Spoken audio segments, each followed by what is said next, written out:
So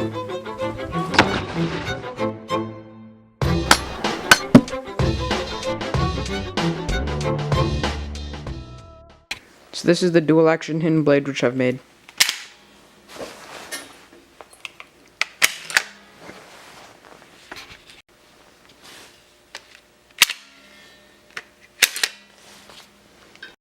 Unfortunately, I didn't make a tutorial in making the hidden blade, but at least I can show you how it works.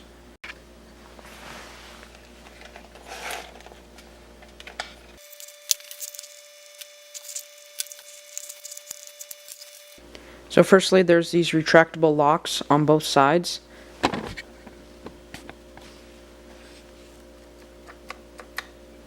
And this one back here can't go counterclockwise. Can't go counterclockwise even if I push on it.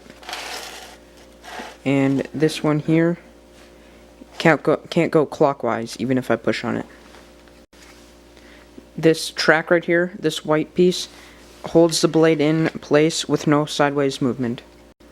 The blade has a metal plate on the back that protrudes up about 3 millimeters.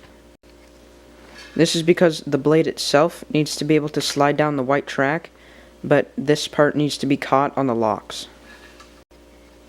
And that's how this works. So the blade goes in, and the metal plate on the back of the blade gets caught on this lock, and even if I push on it really hard, it can't go forward. But then, when I push forward with this lock, you can see that allows the blade to move past it, and it'll push this lock forward, and then once it's in front of it, it locks it in place, and it can't move back. This piece is the slide that gives the blade power when it comes out. It is able to go into the hidden blade by these popsicle stick tracks here. The slide has a slight curve in it, and this is so that it can wedge the locks unlocked.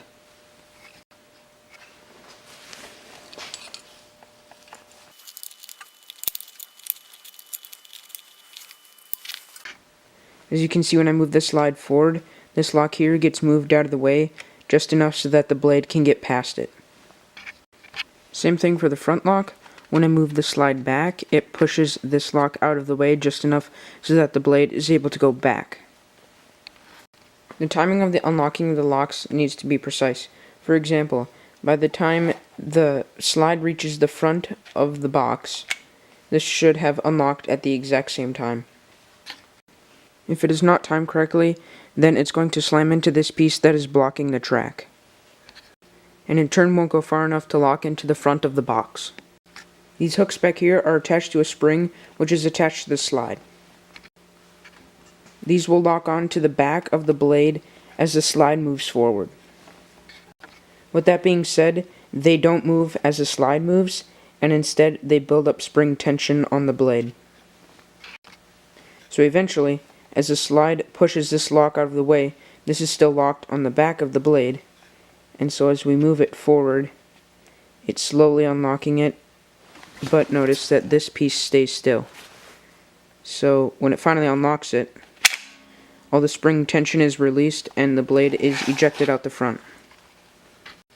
It has enough power to push this lock out of the way and lock forward. Now same exact thing when it's coming back. As I move this slide backwards, the hook stays hooked onto the blade and doesn't move, so it's building up spring tension, and then when the slide finally unlocks this piece, the blade retracts and can't move forward.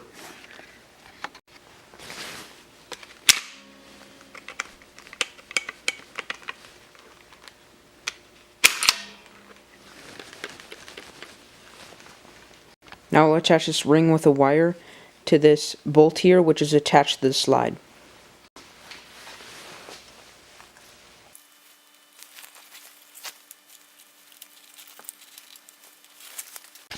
Now the ring can go around my finger, and when I pull forward, the blade comes out. And to retract it, I just pull back. Some of the other hidden blades on YouTube have a spinning disc in the center that whenever you pull a string like this, it'll rotate at 180 degrees, with an offset pin on it, so it'll push the slide forward, and then you flick your wrist back, and then you pull your wrist forward again, and it'll turn 180 degrees again. So then with just a flick of a wrist, you'll be able to retract it out, and then with a flick of a wrist again, you'll be able to retract it in. But unfortunately, I tried with mine. It didn't work because the distance from here to here wasn't big enough. And all it took me a couple months to make this. So if you try this, don't be discouraged if you don't get it on your first try, because every single piece on this hidden blade I've had to remake at least twice.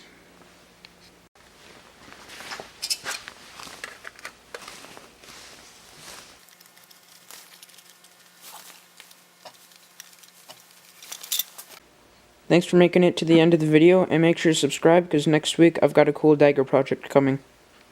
I also plan on making a testing video where I'll test this against various objects, testing it to its limits on what it can stab and pierce.